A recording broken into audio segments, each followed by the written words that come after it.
Bienvenue sur la cuisine des Liloucha, j'espère que vous allez bien les amis. Je reviens parmi vous aujourd'hui avec une nouvelle recette de famille, pasto sotto. Comme un risotto, c'est des pâtes qui sont cuites par absorption. J'ai utilisé des risoni que je vais réaliser avec un mélange de champignons de saison ainsi que de la courgette. Ça nous fait vraiment un plat complet. Voilà, hyper crémeux avec du parmesan, de la crème. On va réaliser dans la même marmite le même plat.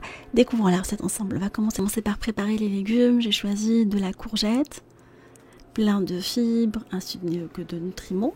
Je vais venir la découper une fois épluchée légèrement, comme elle n'est pas issue d'agriculture biologique. Je préfère enlever la peau, mais pas complètement, juste d'une manière superficielle. Et je vais la découper en gros cubes. J'ai utilisé 2 modèles de courgettes, mais vous pouvez utiliser qu'un seul modèle si vous souhaitez, ou la remplacer par un autre type de légumes de saison. On va par la suite éplucher l'oignon et le préparer. On va le tailler en petits morceaux également. Vous pouvez utiliser le hachoir manuel ou le découper comme moi.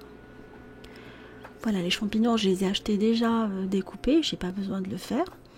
Et je vais passer par la suite à la préparation du poulet. Alors j'ai chauffé dans une marmite de l'huile d'olive et je vais venir faire colorer le poulet sur les deux côtés, sur la première face et sur la deuxième face. Une fois bien coloré, je vais le retirer et je vais venir le remplacer par la courgette. Je vais venir la faire colorer également dans le même huile dans lequel j'ai préparé le poulet. Une fois coloré, vous rajoutez l'oignon par-dessus. J'ai laissé 6 à 7 minutes. On va assaisonner avec du sel et du poivre en faisant colorer l'oignon. Une fois translucide, vous rajoutez par-dessus la poêlée de champignons. Alors dans la poêlée de champignons, j'ai pris des girolles, des cèpes, des champignons de Paris. Il y a également du persil et de la ciboulette. Je l'ai acheté toute faite. Sinon, vous prenez les champignons de votre choix et laissez dégorger les champignons pendant une bonne dizaine de minutes en râpant de l'ail dessus, l'ail frais. Ça apporte un super goût. Voilà, il est essentiel vraiment de bien faire colorer les champignons et faire dégorger tous les légumes. On va rajouter par la suite des risoni, des petites pâtes. Alors, vous choisissez les pâtes de votre choix, mais moi j'aime bien les risoni. Passez les langues d'oiseau, vous les faites colorer 5 minutes.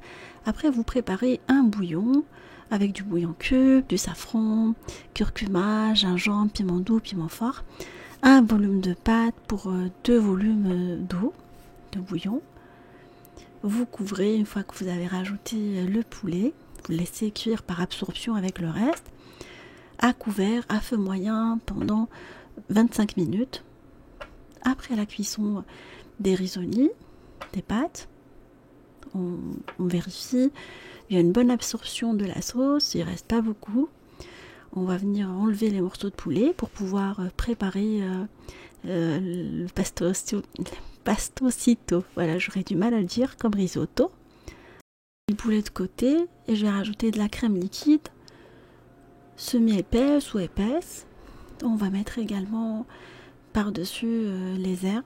Alors, choisissez des herbes italiennes ou de la persillade provençale ainsi que du parmesan râpé et on va laisser le tout cuire à feu moyen pendant 5 minutes.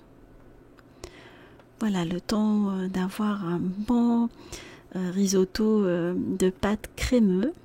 Alors il m'arrive parfois de préparer cette recette avec des toutes petites coquillettes, ça passe très très bien aussi. Et vous remettez après le poulet dans la sauce.